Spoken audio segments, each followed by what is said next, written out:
روایتی ورزش، شہید کے دوستوں کا بیان۔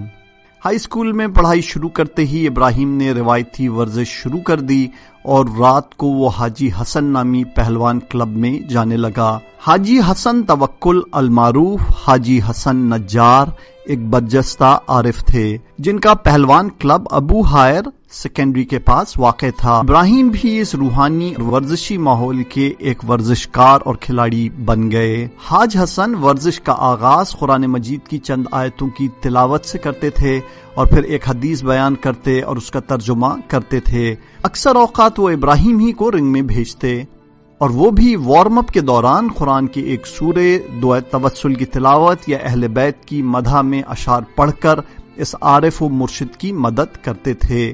اس کلب کی ایک خصوصیت یہ تھی کہ جب کبھی ورزش کے دوران مغرب کی اذان ہو جاتی تو سب لوگ ورزش کو چھوڑ کر کلب کے بیچوں بیچ کھڑے ہو کے حاجی حسن کی امامت میں نماز جماعت قائم کرتے، اور اس طرح انقلاب سے پہلے کے اس آشفتہ ماحول میں حاجی حسن نوجوانوں کو ورزش کے ساتھ ساتھ ایمان اور اخلاق کا سبق بھی سکھایا کرتے تھے۔ مجھے اچھی طرح یاد ہے کہ ایک بار ہم سب لوگ ورزش ختم کر کے اپنا لباس وغیرہ بدلنے اور ایک دوسرے سے خدا حافظی میں مصروف تھے کہ اتنے میں ایک پریشان حال اور گھبرایا ہوا آدمی کے بغل میں ایک چھوٹا سا بچہ بھی تھا داخل ہوا اور تھرتھراتی آواز میں بولا، حاجی حسن میری مدد کیجئے، میرا بچہ بیمار ہے، ڈاکٹروں نے بھی جواب دے دیا ہے، یہ مر رہا ہے، خدا کا واسطہ اس کے لیے دعا کیجئے خدا را۔ اور اس کے بعد زار و خطار رونا شروع کر دیا۔ ابراہیم نے سب دوستوں کو مخاطب کر کے کہا، اپنا لباس بدلو اور رنگ میں اتر جاؤ، اور خود بھی رنگ کے بیچوں بیچ آ کر دعائے توسل شروع کر دی۔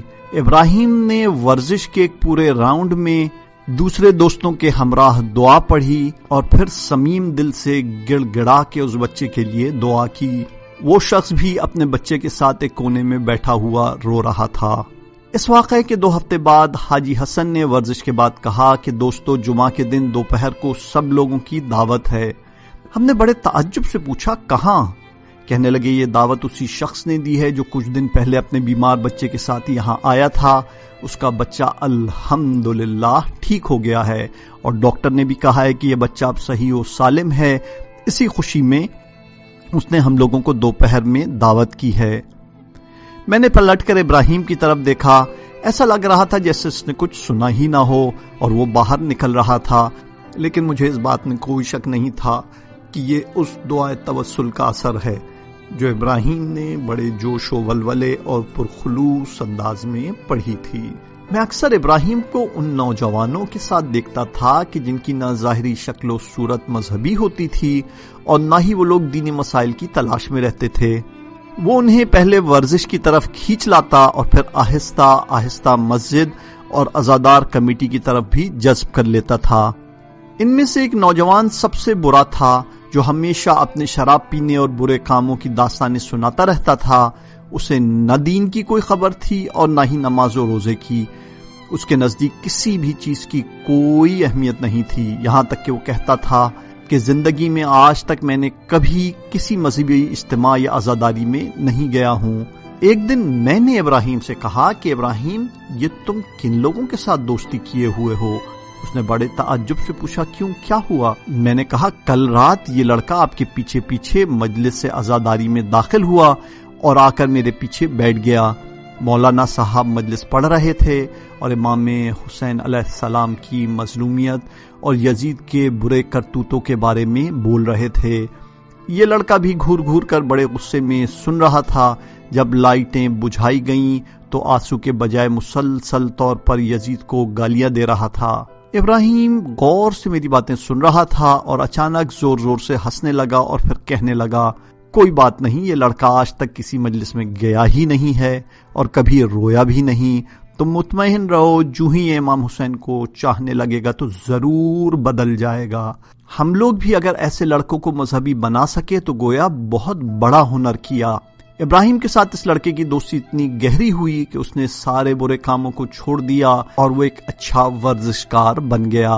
اس کے کچھ مہینے بعد نوروز کے ایام میں اس لڑکے نے مٹھائی خریدی اور دوستوں میں بانٹنے کے بعد کہنے لگا، دوستوں میں آپ سبھی لوگوں کا مقروض ہوں اور خاص طور پر ابراہیم صاحب کا۔ میں خدا کا شکر بجا لاتا ہوں کہ جس نے مجھے تم لوگوں سے آشنا کیا. اگر مجھے تم لوگ نہ ملتے تو آج نہیں معلوم میں کہاں کہاں پہنچ گیا ہوتا، وغیرہ وغیرہ. ہم لوگ بھی بڑی تعجب خیز نگاہوں سے اسے دیکھ رہے تھے اور پھر سب لوگ یکے بعد دیگرے باہر آ گئے. لیکن میں ابراہیم کے کاموں کے بارے میں راستے میں سوچتا رہا کہ کتنی خوبصورتی سے وہ ایک ایک کر کے نوجوانوں کو ورزش کی طرف کھینچ کر لاتا ہے اور پھر مسجد اور عزادار کمیٹی کا راستہ دکھلاتا ہے اور خود بقول اس کے وہ انہیں لا کر امام حسین کے دامن میں ڈال دیتا ہے. مجھے پیغمبر اکرم صلی اللہ علیہ وآلہ وسلم کی وہ حدیث یاد آئی جس میں آپ نے امیر المؤمنین سے فرمایا تھا، یا علی اگر تیرے ذریعے ایک آدمی کو بھی ہدایت ملی تو جان لو یہ پوری دنیا سے بڑھ کر ہے جس پر سورج کی روشنی چمکتی ہے. اس روایتی ورزشی کلب کی ایک خصوصیت یہ بھی تھی کہ یہاں کے لڑکے مل جل کر کسی دوسرے پہلوان کلبوں میں جا کر ورزش کرتے تھے، اور اسی عادت کے مطابق ماہ رمضان کی ایک رات کو ہم لوگ کرچ کے ایک پہلوان کلب میں گئے. وہ رات میں نہیں بھولوں گا جب ابراہیم شعر پڑھتا جا رہا تھا اور ورزش کرتا جا رہا تھا. کافی طویل مدت سے وہ رن کے کنارے پہلوانی ڈنڈ نکالنے میں مشغول تھا. رن میں موجود کھلاڑی اور ورزشکار یکے بعد دیگرے ایک دوسرے کی جگہ بدلتے رہتے، لیکن ابراہیم اپنی جگہ اسی طرح ڈنڈ کرنے میں مشغول تھا اور کسی طرف دھیان بھی نہیں دے رہا تھا. ایک بوڑھا شخص ظاہراً کلب کا مالک چبوترے کی اونچائی پر بیٹھا نوجوانوں کا تماشا دیکھ رہا تھا. میرے پاس آ کر ابراہیم کی طرف اشارہ کر کے بڑے غصے میں کہا، آغا یہ جوان کون ہے؟ میں نے تعجب سے پوچھا، کیوں، کیا بات ہے؟ اس نے کہا جب میں کلب میں داخل ہوا تو یہ اس وقت بھی ڈنڈ کر رہا تھا اور میں نے تسبیح سے اس کے ڈنڈ گننے شروع کیے. ابھی تک اس نے پورے 7 تسبیح ڈنڈ کیے، یعنی 700 مرتبہ. تجھے خدا کا واسطہ اس کو روکو ورنہ ابھی اس کی حالت خراب ہو جائے گی. ورزش ختم ہوئی تو ابراہیم کو تھکن کا ذرہ برابر احساس نہیں تھا، جیسے وہ 4 گھنٹے سے ڈنڈ کر ہی نہیں رہا تھا. البتہ ابراہیم یہ سب کام اپنے کو روحانی اور جسمانی طور پر مضبوط بنانے کے لیے کر رہا تھا اور ہمیشہ یہ کہتا تھا کہ خدا اور اس کے بندوں کی خدمت کے لیے ایک مضبوط جسم کی ضرورت ہے، اور وہ مسلسل یہ دعا کرتا رہتا تھا، قوّ علی خدمتک جوارحی، خدایا میرے جسم کو اپنی خدمت کے لیے قوی بنا دے. ابراہیم نے انہی دنوں ایک نہایت سنگین گرز اپنے لیے خریدا جس کے چرچے ہر طرف ہو رہے تھے، لیکن تھوڑے عرصے کے بعد پھر اس نے نوجوانوں کے سامنے ایسا کام کرنا چھوڑ دیا. کہتا تھا کہ اس طرح کے کام انسان کی غفلت اور غرور کا باعث بنتے ہیں اور لوگ صرف اس بات کی تلاش میں ہوتے ہیں کہ دیکھیں کون سب سے زیادہ طاقتور ہے. میں اگر دوسروں کے سامنے بھاری ورزش کے جوہر دکھاؤں تو اس سے میرے ورزشکار ساتھیوں کی حوصلہ شکنی ہوگی، گویا میں نے اپنے آپ کو مشہور کرنا چاہا، اور یہ بات بہت غلط ہے. اس کے بعد جب بھی ابراہیم ورزش میں لیڈ کرتا اور اسے یہ لگتا کہ کوئی ورزشکار تھک گیا ہے تو فوراً ورزش کا انداز بدل دیتا. لیکن ابراہیم کے مضبوط بدن نے ایک بار اپنی جوہر کے طاقت دکھائے. یہ وہ وقت تھا جب عالمی کشتی چیمپئن سید حسین تہامی، جو حاج حسین صاحب کے عقیدت مند بھی تھے، پہلوان کلب میں آئے اور نوجوانوں کے ساتھ ورزش کرنے لگے.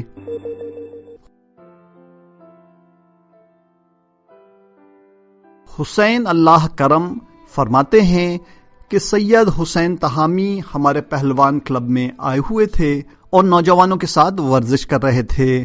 اگرچہ اب سید کافی دنوں سے عالمی چیمپئن شپ مقابلے میں شرکت نہیں کر رہے تھے، لیکن پھر بھی جسمانی اعتبار سے وہ کافی مستعد تھے. ورزش ختم ہونے کے بعد انہوں نے حاج حسن صاحب کی طرف رخ کر کے کہا، حاجی صاحب کیا کوئی میرے ساتھ کشتی لڑنے کے لیے تیار ہے؟ حاجی حسن صاحب نے جوانوں پر ایک نظر ڈالی اور کہا ابراہیم. پھر ابراہیم کو رنگ میں اترنے کا اشارہ کیا.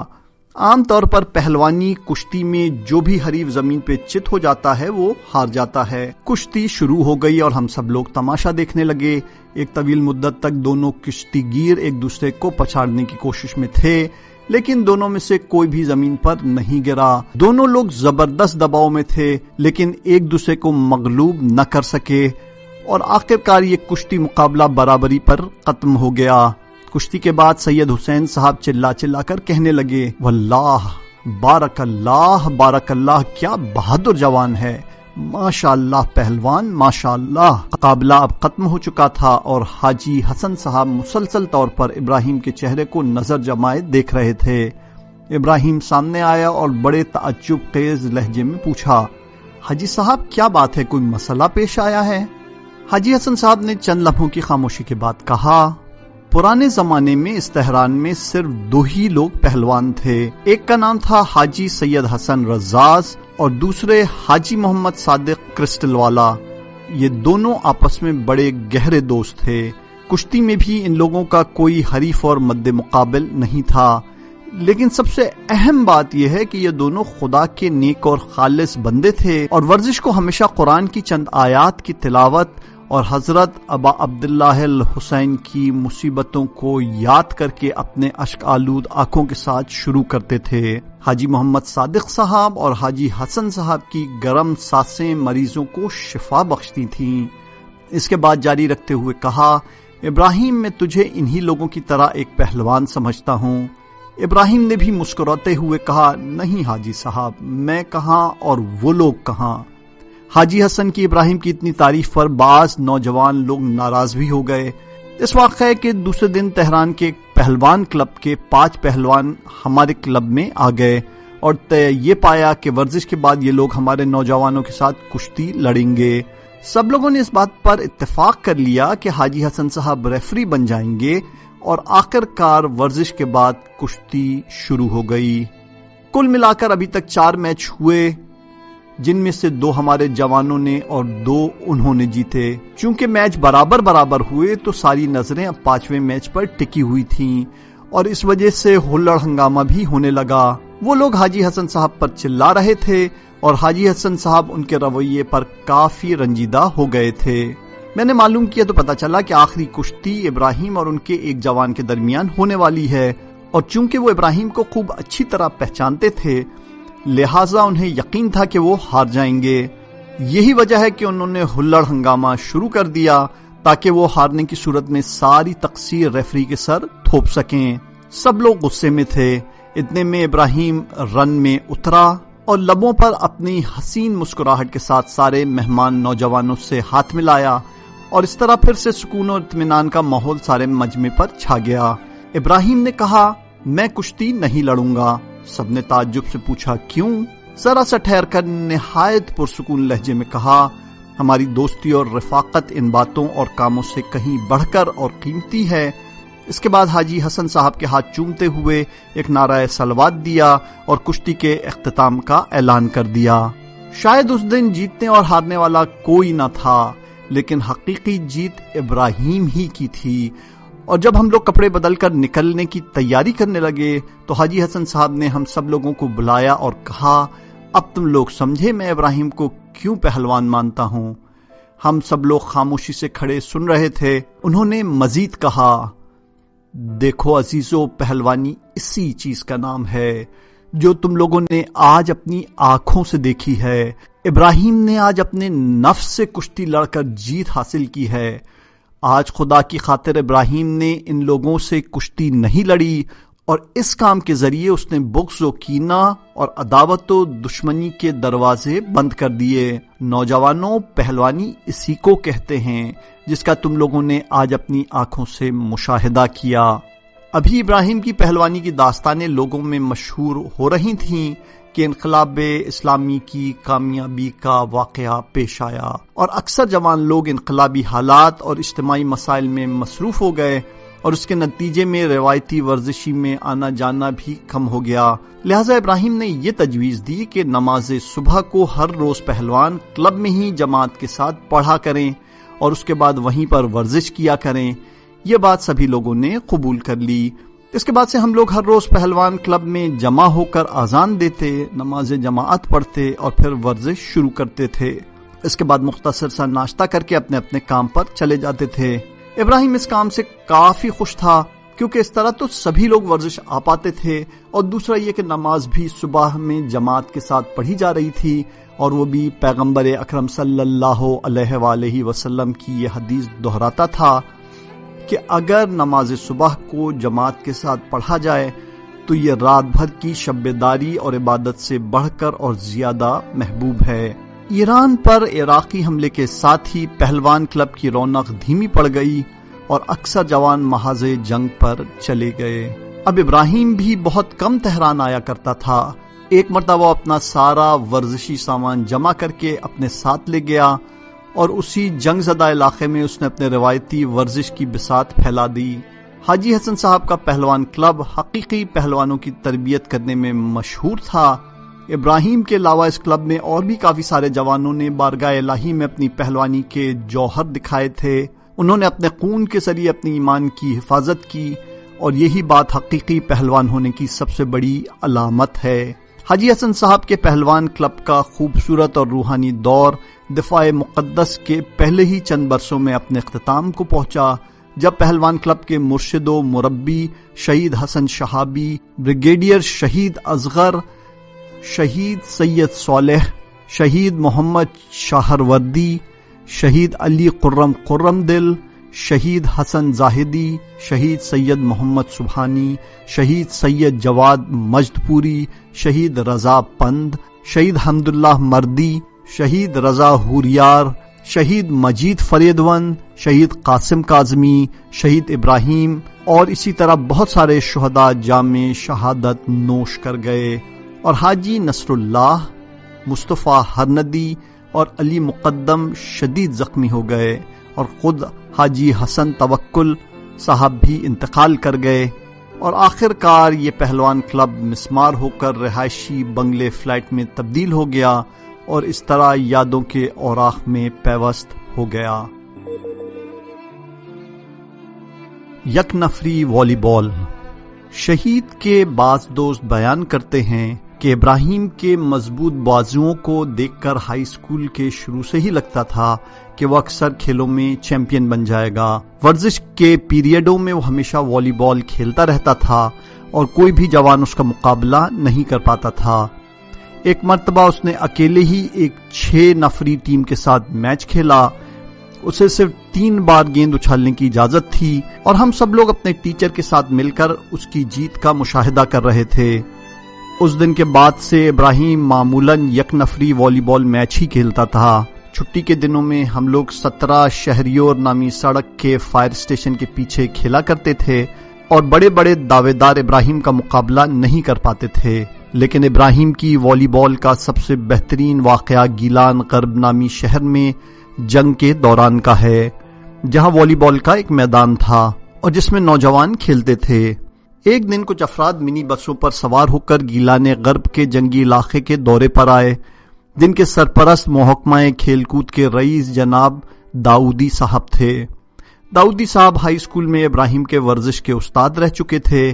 انہوں نے ابراہیم کو کچھ ورزشی سامان دیا اور کہا جس طرح تم چاہو استعمال کرو، اور پھر کہا ہمارے ساتھ آئے ہوئے دوستان مختلف ورزشوں اور کھیلوں سے تعلق رکھتے ہیں، یہ لوگ یہاں کے دورے پر آئے ہوئے ہیں۔ ابراہیم نے بھی ورزش کاروں کے ساتھ مختلف باتیں کی اور شہر کے متعدد علاقوں کا دورہ کرایا، اور پہنچتے پہنچتے یہ لوگ والی بال کے میدان پر پہنچ گئے۔ داؤدی صاحب نے ان سے کہا تہران کی والی بال ٹیم کے چند جوان بھی ہمارے ساتھ ہیں، کہو تو ایک میچ کھیلا جائے۔ دن کے 3 بجے میچ شروع ہوا۔